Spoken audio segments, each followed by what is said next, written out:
जी हाँ दोस्तों, Mumbai Indians versus Rajasthan Royals के बीच खेला गया महामुकाबला मैच नंबर 24 आईपीएल 2021 का सीजन 14 का। बताएंगे इस मुकाबले की सारे की पॉइंट्स जो आपको जानने चाहिए मैच खत्म होने के बाद। लेकिन सबसे पहले बात करेंगे फर्स्ट इनिंग की और अपनी नेक्स्ट वीडियो में बात करेंगे फुल मैच हाईलाइट की। तो फर्स्ट इनिंग में दोस्तों हमने देखा आखिरी ओवर में रोहित शर्मा ने एक कैच छोड़ दी। उसी के साथ साथ कुल्टर नायल ने एक ऐसी नो बॉल डाली जो शायद ही आपने आईपीएल के या फिर किसी भी क्रिकेट इतिहास में देखा हो। वो अपने आप में ही एक अनोखी नो बॉल, उसके बारे में भी आपको पूरी जानकारी देंगे। लेकिन वीडियो में आपको पूरे मैच का हाल बताने से पहले सबसे पहले जानकारी दे दें कि अब तक मुंबई इंडियंस के 5 मुकाबले चेन्नई के मैदान पर हुए थे। अब बचे कुछ जो मुकाबले हैं वो अलग अलग मैदानों पर होते नजर आएंगे। दोस्तों, कोरोना काल में इस समय में भी काफ़ी सारी टीमें ट्रैवल करके एक स्टेडियम से दूसरे स्टेडियम पहुंच रही है।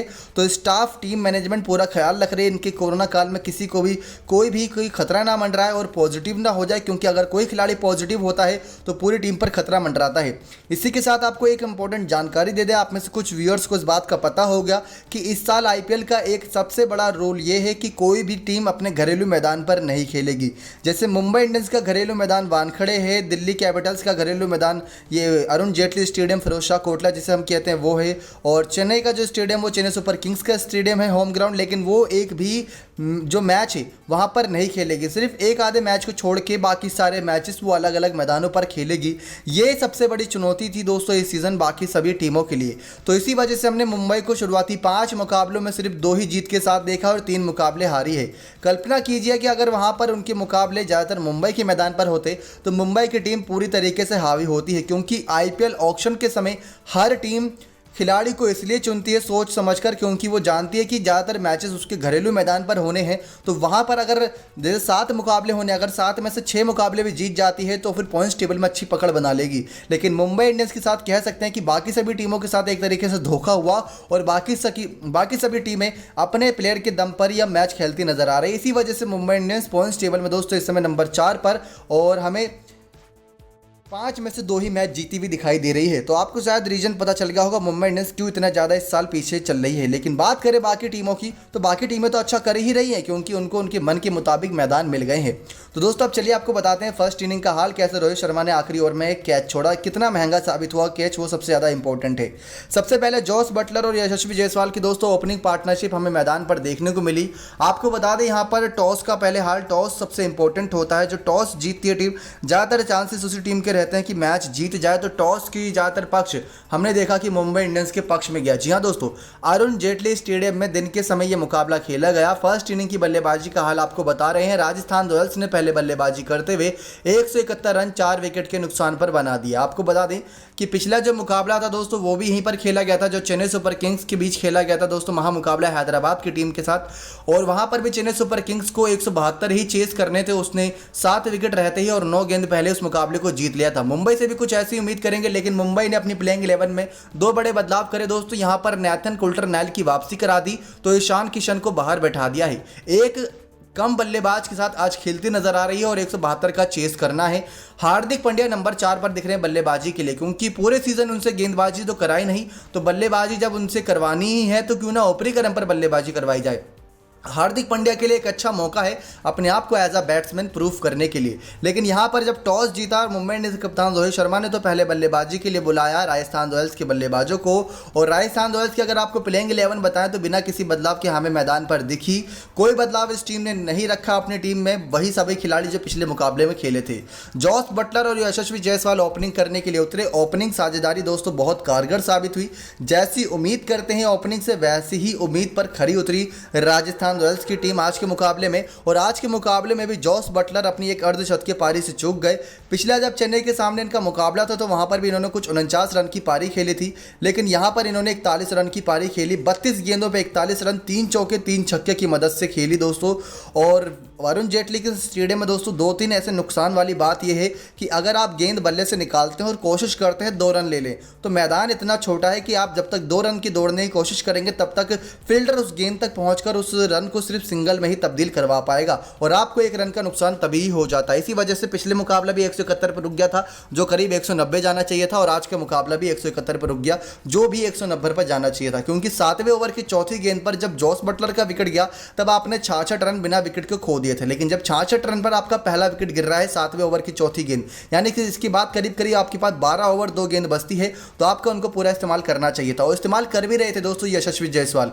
यशस्वी जायसवाल ने ताबड़तोड़ पारी खेली, सबसे अच्छा स्ट्राइक रेट इनका दिखा, 20 गेंदों में 32 रन की पारी ये युवा खिलाड़ी खेल गया। इसका पिछला सीजन बहुत खराब गया था क्योंकि वो विदेशी पिछली यूएई के मैदान थे, लेकिन इस सीजन भारतीय मैदानों पर जब मुकाबले हो रहे हैं तो यशस्वी जायसवाल का बल्ला जमकर चल रहा है। आपको बता दें 2 चौका 2 छक्का यहाँ पर यशस्वी जायसवाल की इस पारी में आया और सिंगल डबल इन्होंने लेना जारी रखा। लेकिन जॉस बटलर और यशस्वी जायसवाल की विकेट, दोनों की ही विकेट दोस्तों राहुल चहर ने ली। एक तो स्टंप आउट कर दिया था क्विंटन डिकॉक ने जॉस बटलर को, क्योंकि कोशिश थी इनके आगे बढ़ के शॉट खेलने की, लेकिन गलती कर दी जॉस बटलर और आगे बढ़ गए और चहर ने उसका फ़ायदा उठाया, स्टंप आउट करवा दिया क्विंटन डिकॉक के हाथों। यशस्वी जायसवाल ने दोस्तों अच्छी पारी खेली, लेकिन यहाँ पर कैच उठा दी और राहुल चहर ने ही वो आसान सी कैच पकड़ ली थी।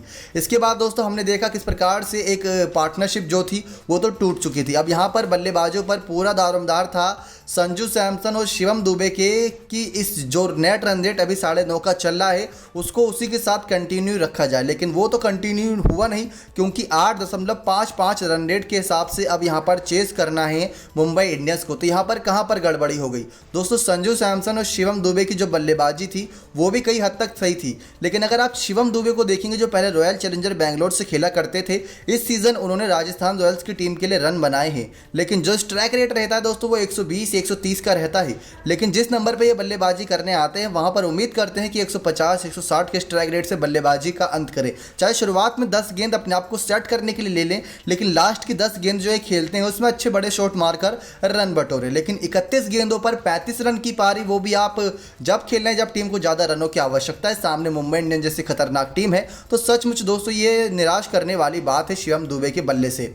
शिवम दुबे ने ज़्यादा अच्छा प्रदर्शन नहीं दिखाया, 2 चौके 2 छक्के मारे, 31 गेंदों में 35 रन मारा। 35 रन मारा ये इंपॉर्टेंट है, लेकिन 31 गेंदों में मारा ये सबसे ज़्यादा इंपॉर्टेंट है, क्योंकि 5 ओवर के इस खेल में हमने 50 रन बनते देखे, हमने 70 रन बनते देखे, हमने किसी की शतक होती भी देखी। क्रिस गेल ने जो अपना शतक बनाया था वो 30 गेंदों में ही बनाया था। यहाँ पर शिवम दुबे को चलता किया था बुमराह ने। उससे पहले दोस्तों हमने देखा कि संजू सैमसन ने अपना विकेट 17वें ओवर की चौथी गेंद पर खो दिया था 148 रन पर, यानी कि यशस्वी जायसवाल और जॉस बटलर के विकेट के बाद मुंबई इंडियंस ने बल्लेबाजों पर पकड़ बना ली थी। संजू सैमसन कोशिश कर रहे थे पूरी अच्छी बल्लेबाजी करने की, 27 गेंदों में 42 रन बना दिए थे 5 चौके की मदद से, तो दोस्तों इनका 155 का स्ट्राइक रेट था। ये होता है खासियत, यही होता है एक्सपीरियंस। लेकिन ट्रेंट बोल्ट ने अपना एक्सपीरियंस दिखाया और सीधा विकेट पे दे मारा गेंद और आउट हो गए संजू सैमसन।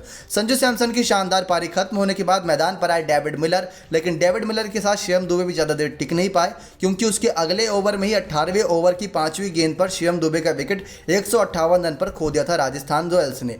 तो हमने देखा कि 158 रन पर अब जब विकेट खो दिया तो शिवम दुबे की जगह यहाँ पर क्रिस मॉरिस को आना चाहिए था, क्योंकि आखिरी ओवर में दोस्तों क्रिस मॉरिस जैसे बिग हिटर की आवश्यकता होती है। आप सोचकर देखें कि आपके पास 1 ओवर बचा है और आपको उसने जितने रन बटोरने हैं बटोर सकते हैं, क्योंकि आखिरी के ओवर कई बार पूरे मैच का रिजल्ट बदल देते हैं। सीएसके वाला दोस्तों बेंगलोर के सामने जो मुकाबला खेला गया था वो याद कर लीजिए। 1 ओवर में अगर 37 रन नहीं पड़ते तो मुकाबला 170 रन के पास ही रुक जाता और उसमें बेंगलोर शानदार जीत दर्ज करती, लेकिन आखिरी ओवर में वो 37 रन की पारी जडेजा के बल्ले से आई, जिसकी मदद से टीम ने जीत दर्ज करी थी करीब 60 रन प्लस से। तो यहाँ पर क्रिस मॉरिस को आना चाहिए था रियान पराग की जगह, लेकिन यहाँ पर यही नादानी कर दी टीम मैनेजमेंट ने कि रियान पराग को भेज दिया था क्रिस मॉरिस की जगह आखिरी ओवर में फेस करने के लिए खतरनाक गेंदबाज नाथन कुल्टर-नाइल का। नाथन कुल्टर-नाइल इस सीजन का अपना पहला ही मुकाबला खेले, लेकिन मुंबई इंडियंस के साथ कई सारे सीजन और कई सारे मुकाबले खेल चुके हैं, इससे पहले कई और फ्रेंचाइजी से भी खेल चुके हैं। आखिरी के दोस्तों ओवर में यहाँ पर ज़्यादा रन नहीं बटोर पाई टीम, 7 गेंदों पर 8 रन बनाया रियान पराग ने। ये इंपॉर्टेंट इसलिए है 7 गेंद क्योंकि ये आखिरी 7 गेंद थी। इन 7 गेंदों पर कम से कम 15 रन बटोरने चाहिए थे और डेविड मिलर ने 4 गेंदों पर 7 रन बटोरा एक चौके की मदद से। आखिरी गेंद इन्हों को खेलने को मिली थी, जिसकी मदद से इन्होंने आखिरी ओवर की आखिरी गेंद पर 4 रन मार दिया था। लेकिन उससे पहले रियान पराग के सामने एक ऐसी नो बॉल आई थी जो किसी ने देखी नहीं थी, क्योंकि दोस्तों हम देखते हैं जो पिच होती है ना 22 गज की, उसकी जो चारों तरफ वाइट लाइन होती है, जो आप देखते होंगे दायरा होता है बल्लेबाज के थोड़ा राइट एंड लेफ्ट की तरफ, जहां पर वाइट का निशान बना होता है। अगर गेंद उससे तरफ गई तो वाइड होती है, लेकिन उससे भी एक और लाइन होती है दोस्तों, अगर उस लाइन से भी बाहर गई तो गेंद नो बॉल होती है। तो आज नाथन कुल्टर-नाइल ने वही गेंद नो बॉल की तरफ डाल दी थी, बहुत बाहर डाल दी थी, जिसकी वजह से एम्पायर ने नो बॉल दी थी। और उससे पहले उसी ओवर में एक कैच छोड़ दिया था रोहित शर्मा ने, जो मुमकिन तो था लेकिन नामुमकिन भी नहीं था। आसानी से उल्टा दौड़ते हुए पकड़ना था, लेकिन रोहित शर्मा ने वो कैच छोड़ दिया। ज़्यादा महंगा साबित नहीं हुआ, लेकिन वो नो बॉल और रोहित शर्मा के द्वारा छोड़ा गया कैच हम कई मौके पर नहीं देखते। ये काफ़ी खास मौके थे।